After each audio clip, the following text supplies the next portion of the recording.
everyone. Welcome to the Port Connects Spotlight Alumni Podcast. I am Andrew Murata, host of the podcast, and a warm welcome to Port Jervis Graduate Class of 96, Michael L. Fox, not to be messed up with Michael J. Fox, but Dr. Fox, welcome to the program and Happy New Year, Dr. Fox. Happy New Year, everyone. How's everything going? All good, Michael. We appreciate you coming on. Again, with our podcast, one of the things we like is that it is live and you can jump in on the comments. So say hello to Dr. Fox, say hello to the Port Jervis community, and a Happy New Year to everybody tuning in. Michael, let's start with you. You are now the Vice President of Academic Affairs at the Mount St. Mary's College in Newburgh. Congratulations on this new position. Tell us about that journey. Tell us about there, and tell us about, your new role.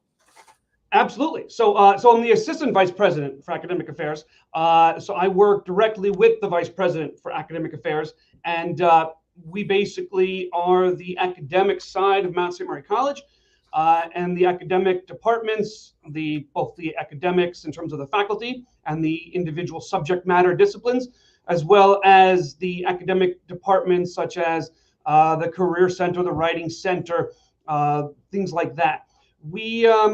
It's an exciting position, and there's a lot to it. I started actually going back. I was an attorney. I still am an attorney. I maintain my law license, and I was an attorney practicing law for a number of years in New York City and then here in the Hudson Valley. And after about 13 years of practicing law, I had been writing more and more. I'd been speaking and teaching more and more in continuing ed courses, and I realized I liked teaching. And so I started to transition over to academia. And I was fortunate to get a position here at the Mount as an adjunct professor. And not long after that, there was an opening for the full-time tenure track position. So I applied for that, and I was fortunate enough to get that. And that is really where I left academia around 2016. Left practice around 2016, 2017, transitioned to full-time academia, and have been going with that ever since. Last year, I was tenured, promoted to associate professor, and became chair of the School of Business, and was continuing in both academic as well as administrative. That was sort of a mixture. I had been graduate coordinator here in the MBA program for a couple of years before that. And I like the administrative side and I like the teaching side. And so it's a nice mixture of the two. And then in the fall of this past year, there was an opening for the Assistant Vice President for Academic Affairs. The last AVPAA retired. And so I interviewed for the position with the VPAA, and I was fortunate to be selected. So as of 2 days ago, I'm now the AVPAA and associate professor here at Mount St. Mary College.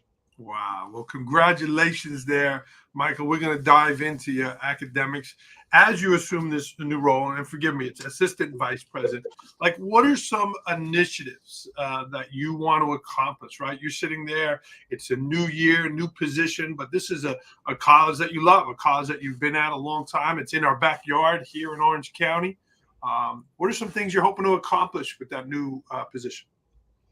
Really, I'm just looking forward to learning more about the position and those I'm working with, and working with the VPAA to continue to enhance the reputation and policies that we have here at the Mount. Mount's a great place with great students, faculty, staff, administration. It's a small liberal arts college, and the idea is you're more than a number here. We know your name. The students will know the professors know the students will know the administrators, and vice versa. And I am just hoping that I will be able to contribute into maintaining that and growing that. It's a special place. It really is important, not just for the Newburgh area and Orange County, but really the whole Hudson Valley. We really have a great impact here in helping to educate the leaders of tomorrow, and our graduates go out, they're successful, and I'm just hoping to continue to contribute to that and grow that. Michael, we're fortunate here in Port Jervis to have a relationship with you now. Courses being taught in the high school for credit at the Mount.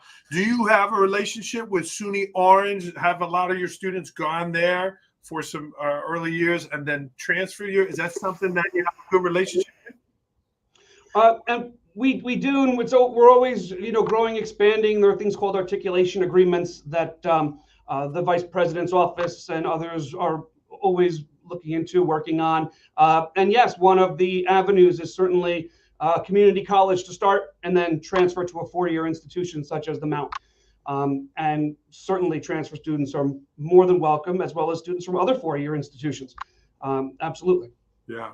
Shout out to a couple of the people watching here. Chrissy, that's a long last name. McMenemy there.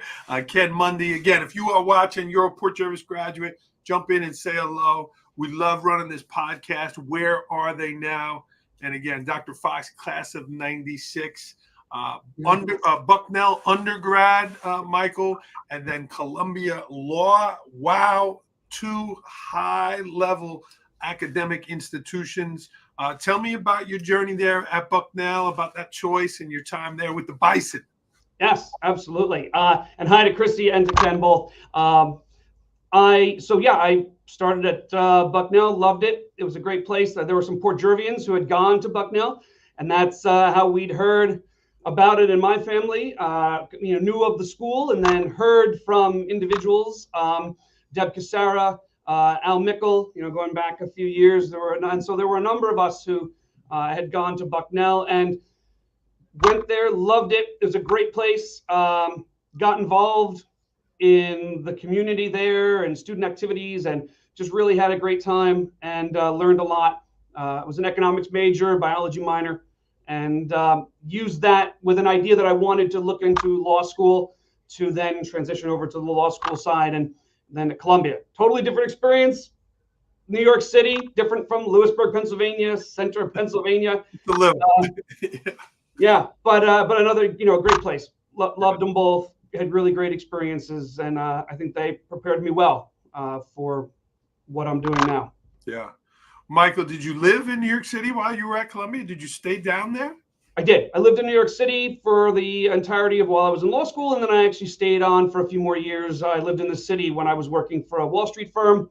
I then went to Albany and was in an clerkship with a federal district judge in the U.S. District Court in Albany for about a year and a half. And then I went back to New York City and went back to that same firm for about another year and a half or so. And so I lived in New York City, all told, probably about 7 to 8 years. Wow. Well, amazing institutions. And we spoke a little off air, Michael, about, again, the high level academics that you've been a part of, not only here in Port Jervis, but certainly there, and now being an assistant vice president of a college. Tell me about that transition back to school, back to academics. You've always seemed to have a love there. I mean, you're an attorney, wow. And you switch back to the classroom to be a professor, to work in a college. Tell me about that transition back. It, in some ways, it felt kind of seamless. I loved practicing law. I liked what I was doing. I liked it both in the city, with the firm in the city, and also here in the Hudson Valley. I was with two firms, and I was actually also deputy corporation counsel for the city of Port Jervis, while attorney Bill Bavosa was the corporation counsel, and Kelly Decker was the mayor. And that was a few years ago. That was before I went into academia. So I liked what I was doing. I enjoyed practicing law. While I was doing that, I was writing and I was speaking more, as I mentioned, on different continuing ed courses. And the two sort of just melded together, because you are educating others and you're teaching others. And I was working, as I was a partner in a firm, I was working with the associates, teaching them, bringing them through the practice. So it seemed like a natural fit. And the transition back to academia, I mean, there are some things obviously that are different in academia. You have different time frames, but overall, I just loved teaching, and I loved researching and writing, working with students, working with others, and it fortunately worked out that way, that I transitioned back to academia. And but overall, it's just been a great ride. Yeah. Looking at, again, your resume here and your kind of bio is just incredible. We're extremely proud of you here in Port Jervis, Michael. Let's talk a little bit about your time in Port, class of 96. what are some things that you remember? You guys, COVID, your 25th anniversary or reunion, you kind of missed that with COVID, but what are some things that stand out to you all these years later from Port Jervis? Yeah. So yeah, Chrissy, we have what, about 2 or 3 more years, and we have our 30th. I can't believe our 30th reunion already. It's hard to believe. Port was a great place to grow up and a great place to go to school. We really had a little bit of everything. We had great teachers.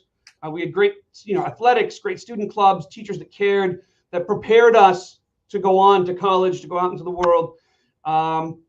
We had, I always say when I talk to people that Port, when I was there, and I hope it's still the case, was an interesting place because you didn't have the types of cliques and things that you see maybe in movies or you hear about in other schools. We had friend groups that spanned across all different interests, from athletics to theater to music to academic clubs.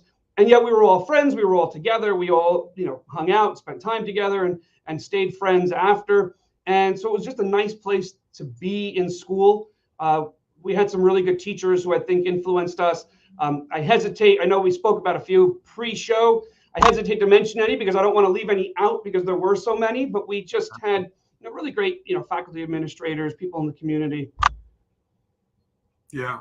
Michael, did you have any, and I've been fortunate to do these podcasts here, and so many people had, this thing that happened or this experience that they passed this test or failed this test. Was there something along that journey that just kind of turned you into the direction down the road you went in the path of your life?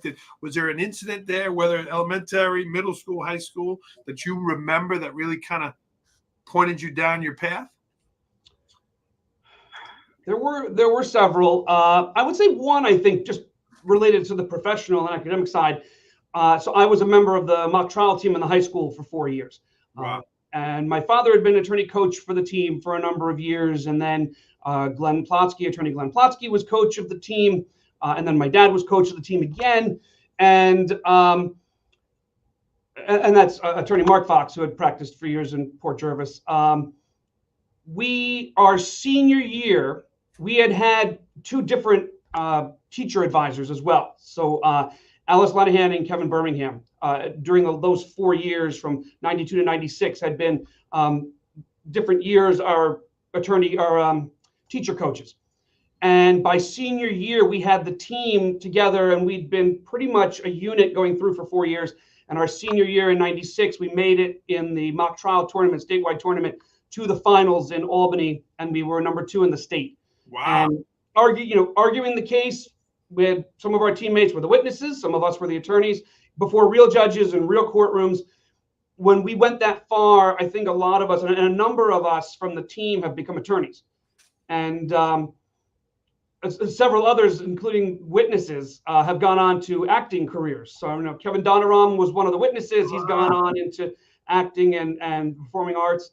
Brandy Nicolette was one of our attorneys. Jenny Brunn, Greg Auerbach, our attorneys. Jamie Reilly. We had this group, and we had a number of others as well. As I say, I hesitate to mention because I don't want to leave anybody out. But we had a group that went on into either the performing arts or into law. And I think that was maybe a turning point in terms, for me, I'd always thought about law school, but I realized I think this is really where I'm looking to go. Wow. Great coaches, great teacher coaches, great attorney coaches. That's awesome to hear, and the mock trial club is still up and running, and those influences, those connections with people. Again, Michael, you have an outstanding record here of academia. Is it something that came easy to you? Like when you were in class, you just like a sponge, or did you have to grind? You were up studying 8, 9, 10 o'clock at night. You were memorizing things. Was it easy for you? I think it depends on what the topic was and what we were studying and what I was working on at any particular time. I think there were certain things that were easier than others, and then there are times when you have to put in the time and the work and do the reading, do the studying, do the memorizing, do the analysis, the writing of the papers, and whether it was high school or college or law school, grad school, it's a little bit of both. Certain things just connected, And some things you put the time in and you work toward it. And I was fortunate that I was able to then, work through it, grasp it, and move on to the next thing. Yeah. Michael, in your new role now, we're in a different time of education.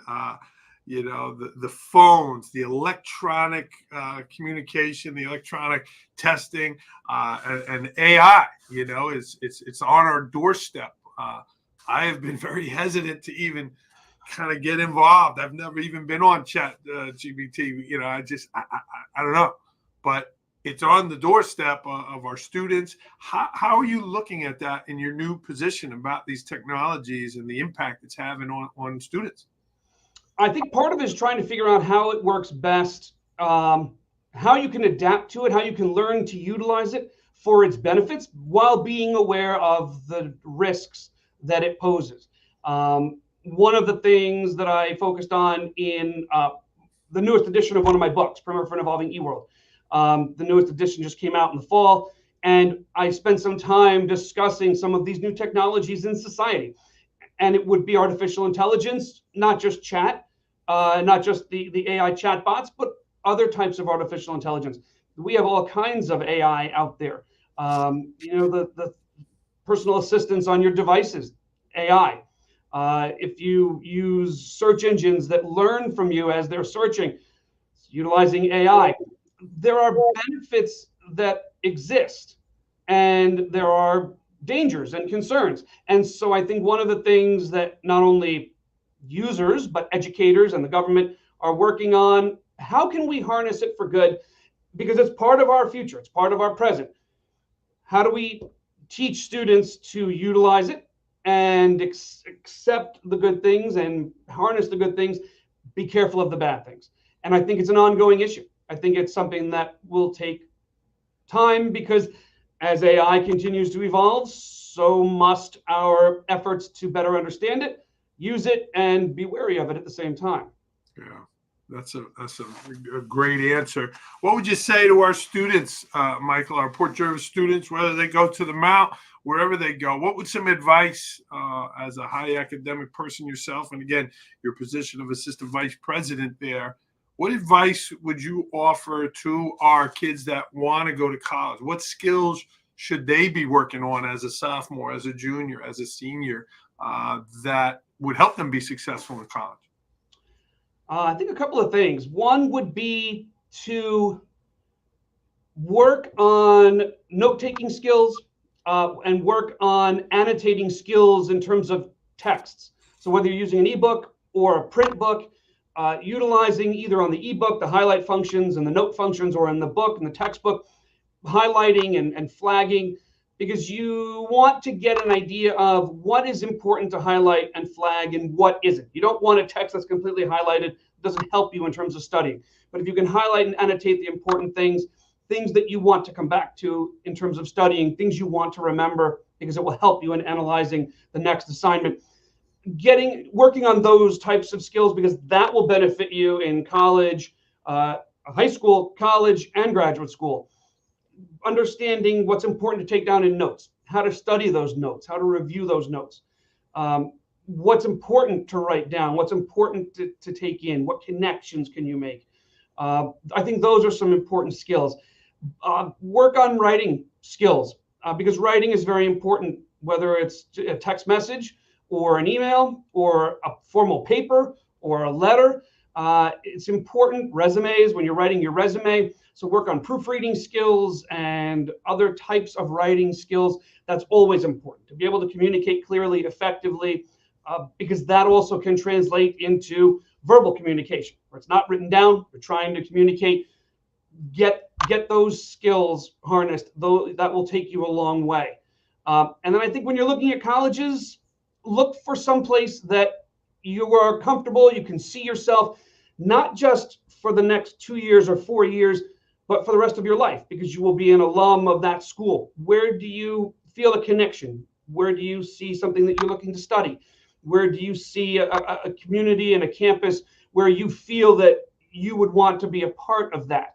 And whether it's Mount St. Mary College, right here in the Hudson Valley, or elsewhere, that's something I will usually tell students and others who are asking me.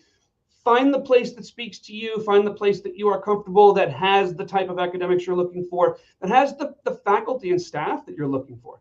Do you want a very large institution where you are one of many students? Do you want a smaller institution where you are on a first name basis with your classmates and your faculty and your administrators? There's a lot out there, but it's something to consider, take time with, because those are some decisions you'll make now that will be with you for many, many decades. There's a couple of things you mentioned that stood out there about the note taking and the highlighting. I know Mr. Birmingham would talk a lot about that in his class, and certainly encourages kids to review those notes every night, right? That was a little habit I know he taught.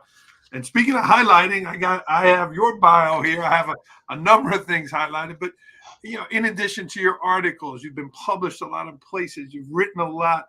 You have 2 books. You mentioned it here, and now you have forgive me, Michael, Primer for an Evolving eWorld, the 3rd edition, right? That's always going to be updated, and then a Guide to Diversity and Inclusion in the 21st Century Workplace. Tell us about those projects, what they meant to you. How did you tackle writing a book? Tell us about that journey. So it's funny when people ask me how long does it take to write the books, and I usually will tell them it took me a couple of months after about 8 to 10 years of work, because the books developed out of a series of lectures and materials I had created over time while I was both in practice and also then in teaching. And, articles I'd been writing, presentations I had been giving, programs I had been presenting, and took the material, had the knowledge and experience in those areas, the 2 areas, employment law and DEI, as well as technology and law and electronic discovery and ethics, and collected it, put it together, and then built on that. I had an idea of the types of chapters I wanted to include. And with each edition, usually there's a chapter that's added. I move some things around, and you see based on how things are evolving and changing in society and the laws are evolving. And basically it took a few months to then put together and write and rewrite and collect. But it was based on years of work, years of research, years of material, and then finding a publisher, which fortunately I was able to do for both, 2 different commercial publishers. And then they, of course, provide you with galley proofs and drafts, and then you're working through that process. So the whole process took from conception, or the idea that I want to pursue this, and I had some encouragement from family, you should do this. You have the background and you have this collection of material, and getting through to having the physical book in hand was probably about maybe 6 to 8 months, but after about 8 to 10 years of work. And are you a coffee shop writer? Are you going to Starbucks, Michael? Are you in the office at 5 a.m. on Sunday mornings? How are you carving out that time to do that work? So I am not a coffee shop writer for the most part. I tend to work in an office space, whether it's my office on campus or an office at home.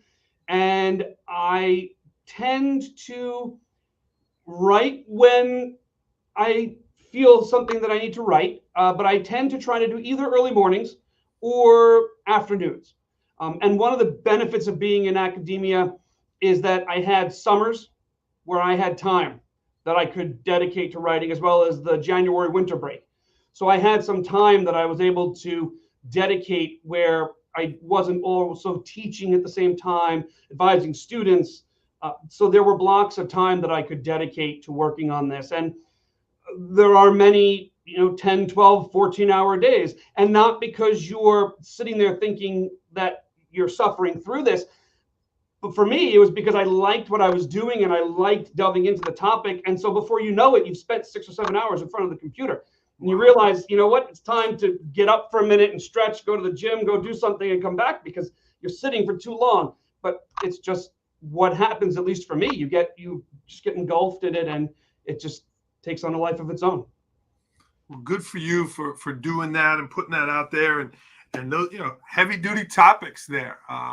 we had our first actually podcast. We had a senior this year, Michael. I'll send you the video. You might find it interesting. She did a TED Talk on bias and what that looks like. Noemi, who's a senior here with us. So maybe something that we can connect you there on. Yeah. Michael, another deep passion of yours outside academia, and it might have a connection, but you're a world traveler, literally traveling. I think it's 36 countries, 35 states. You've been around the world. We just shared, in Antarctica and Argentina this summer. And where did that love of travel come from? And how do you carve out the time to do that? I've had a love of travel all my life. From when I was just first a small child, my parents, when they would travel and go places, they would take me with them. And it just grew from there. I enjoy immersing in new cultures. I enjoy learning new things. I enjoy experiencing new things. When I go overseas, I try to use the language for wherever I am, try to learn some of the language, use the currency, eat the food. I don't go to, chain restaurants, try to avoid all those things. And I try to immerse in the culture, learn more about where I am and where I'm going. And ultimate goal, 50 states, 7 continents. I have Africa's left. Hopefully I'll do that soon. And but the other 6, 34 countries and territories on the 6 continents. And hard to believe it's been about a year. I was in Argentina and Antarctica last January. Wow. Incredible there. When you were a student, I know you mentioned Miss Casara. Did you go on that international trip as a senior? No, I did not. I'm trying to think why I did not at the time, but no, I didn't. I had a lot of friends who did, and they loved it. Oh, so they had that then. And how about Disney? Did they go to Disney your senior year as well? We did. We did go to Disney, and that was a great time. Okay. Yeah. Good. Again, a number of people watching live. If you're an alum, jump in, give us your grad year, give a shout out to Michael here. And again, we're excited to highlight our alumni and the great things that are happening. Michael, anything that you wanted to talk about that I didn't ask you about? I don't think so. I think just to highlight again how great my experience was in Port and in Port High School. And, we talked about the mock trial. And so, again, I said to you, for fear of leaving anyone out, and I did, it dawned on me after. So Billy Onifrey, Lisa Card were also attorneys on our teams, and they're both attorneys now as well. So you see how much that really had an impact on so many of us who went through just that one academic club. Certainly there. Shout out to Miss Greaves. She's watching live there.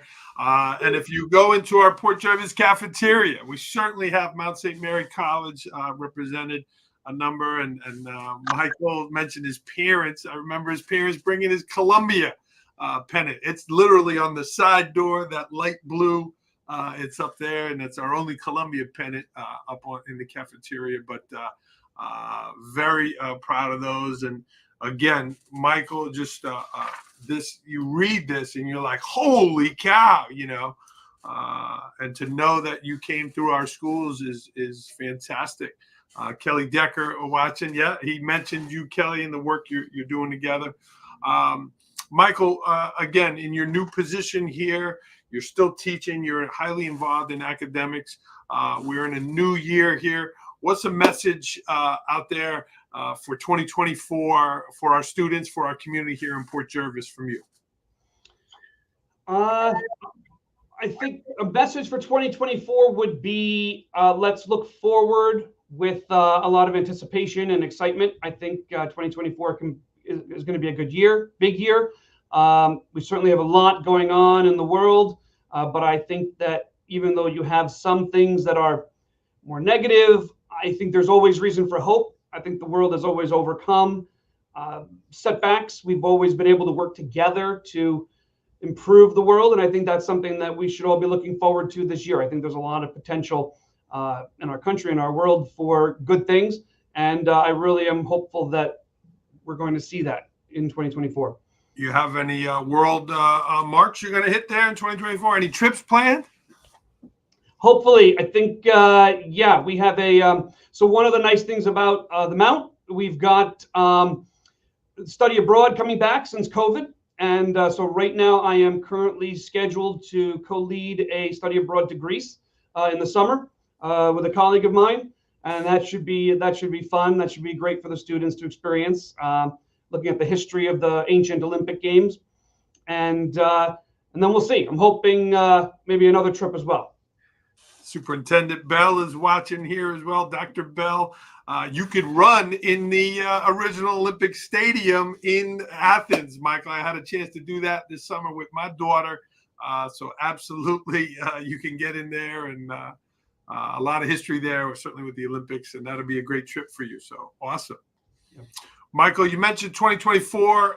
We are thrilled. Again, Superintendent Bell is here. We have the biggest construction project going on since 1960s here in Port Jervis in terms of our school, different phases happening. Dr. Bell mentioned about getting a pool here as well. So many great things happening. So we will end with this, Michael. What does Port Pride mean to you? I think Port Pride means to me what you were just saying. There's a lot of good in Port Jervis, a lot of good things happening, a lot of exciting things happening. I think we've got a good school district. We've got a good community, a nice community. We have, former Mayor Decker and the city council. We're doing so much. And I think, current new mayor Sicalis and the council are going to continue with that. I think we've got a nice community, great school, good people, and a lot of good things coming from Port. And that's what it means to me, right? Don't look at certain things that there's negative everywhere. We have a lot of positive, and we need to look at that and just build on that. We have a great new school going in. I think that's going to mean a lot for the community, for the students. And I think just go Port. Shout out there, Michael. Excellent answer. We'll be having that open house, open school to give tours there. So we hope to get you back. Michael, how can people get in touch with you if they want to learn more about the Mount, the work you're doing, your books? How can people get in touch with you? Absolutely. So the Mount's email is www.msmc.edu. You can also reach me at my email, michael.fox@msmc.edu. I'd be happy to field questions about the Mount or law or the books or anything else. And just appreciate everybody who was watching today and commenting. Dr. Bell, Mayor Decker, Ms. Greaves, and Chrissy and Ken Mundy. I appreciate everybody who commented, and happy to hear from people in Port. Happy to stay in touch. Dr. Michael L. Fox, class of 1996, the new Assistant Vice President of Academic Affairs. Forgive me, Michael, for saying that earlier. And again, doing amazing things. If you know of an alum that is doing great things, please send the recommendation to connect on the show. Please share this show out so we can celebrate our alum like Michael. And again, we're proud to announce an alumni association where we can connect our alumni with our Port Jervis students, with our Port Jervis community. And Michael will certainly be part of that. Michael, we wish you a great year, and we wish you good luck in your new position. Thank you very much. Good luck to everybody as well, and great year. Happy New Year. Stay on the line, Michael. Give me a go Port as we end here. Go Port. All right. Michael Fox, everyone. We're going to sign off here on the podcast. Happy New Year, everybody. And until our next Port Connects, have a great day and have a great afternoon. Go Port.